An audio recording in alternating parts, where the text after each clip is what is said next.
Election लड़ करके जीत करके खूब लूट मचाना चाहते हैं, ऐसा आरोप लग रहा था। ये भी बहुत अच्छा सवाल है। ये तो मेरे इसके सवाल के जवाब में बहुत संक्षिप्त में दूंगा, मैं ज्यादा बोलूंगा नहीं। आप जानते हो मीरा भाईंदर की, अब बहुत सारी जनता भी जानती है, जो मुझे जानते हैं, कि मेरे घर में 25 साल से नगर सेवक है। उसमें से 2.5 साल महापौर रहे हैं। तो पैसा कमाने के लिए मुझे चुनाव लड़ने की जरूरत नहीं थी। पैसा कमाने के लिए मुझे संस्था बनाने की जरूरत नहीं थी। पैसा कमाने के लिए मुझे समाज सेवा करने की जरूरत नहीं है। राजनीति तो छोड़ दी है, मैं तो करता नहीं हूं, फिर भी उनके समाधान के लिए बताता हूं, राजनीति करने की जरूरत नहीं थी। जैसे राम भवन शर्मा जी गले में पट्टा बांध कर रहे थे, वैसे भी अगर मैं रहता तो भी मैं करोड़ बनाता। यकीनन मानिए राम भवन शर्मा जी से ज्यादा बुद्धि मेरे पास है, लेकिन मैंने अपने बुद्धि का इस्तेमाल सही काम के लिए किया, लोगों के भलाई के लिए किया। जितना भी लड़ सकता था लड़ा मैंने। आंदोलन करना, उपोषण करना, ये शो शाइनिंग करना, वो राजनीति के हथकंडे है, मेरे नहीं। मेरा काम है को सहूलियत देना। इब्राहिम, आप देख रहे हैं सत्य शोधक नंबर 1। आज हमारे बीच मौजूद हैं बाबूराव बड़ीराम शिंदे जी। मैं सबसे पहले इनसे, जिस तरह से राम भवन शर्मा जी ने इन पे जो आरोप लगाए हैं, मैं इनसे जानना चाहता हूं कि ये आरोप आखिरकार कहां तक सही है और कहां तक गलत है। आप पर जो आरोप लगे हैं कि आप एक समाज सेवक नहीं बल्कि एक राजनीति में रहने वाले, राजनीति करने वाले हैं, और आप अपनों के खिलाफ ही बड़ा भयानक राजनीति करते हैं, तो ये कहां तक सच है जिस तरह से आप पे आरोप लग रहे हैं? मुझे कुछ हमें जानकारी देंगे? नमस्कार। जिन्होंने मुझ पर ये इल्जाम लगाए हैं उसका जवाब मैं विस्तार से देना चाहता हूं। पहली बात तो मैं एक आपके जानकारी में एक बात लाऊं। उन्होंने मेरा नाम लेते हुए कहा था, मैं इनका नाम लेना भी नहीं चाहता हूं। तो मैं उनसे रिक्वेस्ट कर रहा हूं आपके माध्यम से कि उनका नाम मुझे लेने की जरूरत नहीं है, और मेरा नाम उनको तो लेना ही नहीं चाहिए, क्योंकि ना उनकी हैसियत है ना उनकी औकात है मेरा नाम लेने की। तो वो मेरा नाम न ले तो और भी बेहतर है। अब रही दूसरी बात, आपका सवाल का जवाब, कि मैं ज्योत्सना जी के खिलाफ 2 बार चुनाव लड़ा, ऐसा उन्होंने उसमें कहा है, 2002 2007।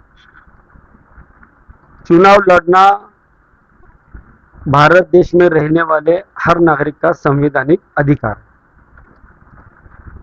माता पिता हो, भाई बहन हो, बाप बेटा हो, सब में अपने अपने विचार होते हैं। जरूरी नहीं है कि हर एक विचार सबका आपस में मेल खाए। हमारे में वैचारिक मतभेद है। वो किसी और पार्टी से ताल्लुक रखती थी, मैं किसी और पार्टी से ताल्लुक रखता था। हालांकि मेरी जो एंट्री हुई है उनको भी अच्छी तरह, बहुत अच्छी तरह मालूम है। आप नाटक कर रहे हो, जैसे कि अनजान बनने का नाटक कर रहे हैं, तो कोई बात नहीं, जैसा जो बोता है वैसा पाता है। तो हमारी वैचारिक लड़ाई थी, इसके लिए मैंने शिवसेना से चुनाव लड़ा था, और शिवसेना से भी मुझे टिकट कैसे मिला, फिर मेरा टिकट काटा गया, फिर मैंने उसे 24 घंटे में पाया। ये आज भी हमारे जयराम मिश्र साहब है, शहर प्रमुख है, उप जिला प्रमुख है शायद शिवसेना के, वो बेहतर बता सकते हैं इस बारे में। तो हमारी जिंदगी खुली किताब है। हमने 2 बार चुनाव लड़ा था और 2 बार हम हारे, सीधी बात है। कोई उनका कहने का ऐसा मगर वो है कि आपको 100 में समेट दिया, 300 में समेट दिया, हाँ, तो इतने कम वोटों से आपको हरा दिया गया। अच्छा सवाल आपने पूछा, उसके लिए आपको धन्यवाद देता हूँ। 2002 में ज्योत्सना मैडम जो चुनाव जीती, वो कुछ 600-700 वोट उन्हें मिले थे, और मुझे कुछ 300 वोट मिले थे। तो उस समय वो, अभी उनकी क्या सोचे क्या नहीं है, वो किस जमाने में जीते हैं, क्या वो साइको हो गए हैं, उनको मनोरुग्ण हो गए हो, उनको समझ में नहीं आता है मुझे। आज 30,000 वोटों का एक प्रभाग है, उस समय प्रभाग रहता था 2,000 वोटों का, 2200 वोटों का। तो जिसको 700-800 वोट मिल जाते थे वो जीत जाता था। तो हमें 300 वोट मिले, तो 300 वोट आज के 30,000 वोट से कंपेयर कर रहे हैं। तो उनको तो किसी मनोचिकित्सक के पास जाना बहुत जरूरी है, क्योंकि इस तरह का जानवर खुला रहना, खुला घूमना समाज की सेहत के लिए बहुत हानिकारक है। इसके लिए मैं उनको ये बात बताना चाहता हूँ, उस समय 300 वोट मिले वो भी बहुत ज़्यादा थे। दोबारा उनका कहना है, उन्होंने इस शहर के जाने माने उद्योगपति, माजी खासदार, जो कि हमारे मीरा भाईंदर के सरपंच रह चुके हैं, ऐसे एक आदरणीय व्यक्तित्व के बारे में उन्होंने टिप्पणी की है। उनका नाम है मिठालाल जैन जी। उस समय मैंने मेरी संस्था की ओर से कुछ सीटें लड़वाई थी, मैं खुद भी लड़ा था। और चूंकि हम समाज सेवी है, हमारे पास पैसा नहीं है, हम अपना अधिकारों का पालन करते हुए, इस्तेमाल करते हुए हम चुनाव में शिरकत करते हैं, चुनाव लड़ते हैं। तो हमने मिठालाल जैन जी से हमने खुद संपर्क किया था कि एक चुनाव चिन्ह मिले, कि वो तो जानी मानी हस्ती है, वो पूरे मीरा भाईंदर शहर में उन्होंने पैनल खड़े किए थे उस वक्त। तो हमें एक चुनाव, अलग अलग चुनाव चिन्ह मिलता था तो वो खर्चा हम नहीं उठा पाते, हमारी ताकत नहीं थी। इसके लिए एक ही चुनाव चिन्ह मिले मेरे सभी उम्मीदवारों को। इसके लिए मैंने मिठालाल जैन जी से उनके पैनल में चुनाव लड़ा था। ये एक बात हो गई। एक बात और, तीसरे चुनाव के बारे में उन्होंने टिप्पणी की थी कि 2007 के बाद मेरी आप से समाज सेवा खत्म हो गई। तो 2012 में 27 नंबर प्रभाग था, भोला नगर, अम्बेडकर नगर, मुर्दा। तो वो वहां पर एक रिजर्वेशन सीट आई थी और वहां पर जिनका मैंने काम किया था उस विभाग में, उनको पता था कि शिंदे साहब एससी कैटेगरी में आते हैं। तो उन लोगों ने मुझे यहां से लेके गए वहां पर। जैसे राम भवन जी शर्मा कहते हैं कि मेरी यहां से समाज सेवा खत्म हो गई और मैं यहां से भाग गया। उनके शब्दों का प्रयोग देखिए, उनका कहना है कि मैं यहां से भाग गया। अब भाग जाने का मतलब क्या होता है? मैं अगर परिवार में अगर घुस जाऊं तो राम भवन शर्मा जी को मैं समझा सकता हूं कि भागना क्या होता है। लेकिन उन्होंने जैसे मेरे पे व्यक्तिगत रूप से मुझे मेरा चरित्र हनन करने का कोशिश किया है, मुझे मेरे चरित्र पे एक दाग लगाने की कोशिश की है, मैं वैसा नहीं करूंगा। क्योंकि बेटी किसकी भी हो, बेटी की इज्जत बंद मुट्ठी की तरह होनी चाहिए और बंद मुट्ठी लाख की होती है। तो भागना क्या होता है, राम भवन शर्मा जी आप बहुत अच्छी तरह जानते हैं, मुझसे बेहतर जानते हैं, इसलिए मैं इस विषय में ज्यादा बोलूंगा नहीं। तो मैं गिलबर्ट सेठ को नहीं जानता था, व्यक्तिगत रूप से मैं कभी नहीं मिला था। लियाकत भाई को मैं व्यक्तिगत रूप से कभी नहीं मिला था। वहां पर गए, वहां पर 100-150 लोग मेरे लिए गिलबर्ट सेठ से टिकट मांगने के लिए गए। और चूंकि उधर का जो विभाग था वो गिलबर्ट सेठ ने हमारे भाई लियाकत भाई के ऊपर जिम्मेदारी सौंपी थी। तो लियाकत भाई के यहाँ पर उनके व्हाइट हाउस पे मुझे लेकर गए जब मैं पहली बार उनको मिला, और लोगों ने कहा कि हमको बाबूराव शिंदे उम्मीदवार चाहिए ये प्रभाग 27 में। तब जाके मुझे वो टिकट मिला। टिकट लेने में मेरा कोई योगदान नहीं है, टिकट मुझे दिलाने में वहां की जनता का योगदान है। जो भोला नगर, अम्बेडकर नगर, मांडवा, क्रांति नगर, ये सब एरिया जो मुर्दा के कुछ लोग थे, उन लोगों का योगदान है मुझे टिकट दिलाने में। और इन्होंने गिलबर्ट सेठ को भी गाली दी, जो कि आज उन्हीं की पार्टी में है, आज उन्हीं की पार्टी में है गिलबर्ट सेठ, शिंदे गुट में। और उनको भी उन्होंने गाली दिया है, लियाकत भाई को भी गाली दिया कि बाबूराव शिंदे ने उनको मूर्ख बनाकर टिकट हथियाया। यानी तुम तो इतने बड़े हो गए भाई, आज अभी तक ऐसी कोई टेक्नोलॉजी आई नहीं है कि बेटा माँ बाप को पैदा करता है, उसको ये समझना चाहिए ये कुदरती देन है कि माँ बाप बेटे को पैदा करते हैं। और हमारे राम भवन शर्मा जी तो माँ को भी पैदा कर रहे हैं, बेटों को भी पैदा कर रहे हैं, बाप की शख्सियत को नकार रहे हैं, मतलब माँ की कोक को गाली दे रहे हो, माँ की कोक को गाली दे रहे हैं। उनको समझना चाहिए कि वो अपना वीडियो खुद देखे, थर्ड आई से देखे, तीसरे व्यक्ति के नजर से अपने आप का वीडियो खुद देखे, तो उनको समझ में आएगा कि उनमें कितना गुरूर भरा है, उनमें कितना घमंड भरा है, उनमें कितना मय भरा हुआ है। ये उनका मई जो है ना, उनको खा जाएगा। ये बात आज की तारीख में लिख लो।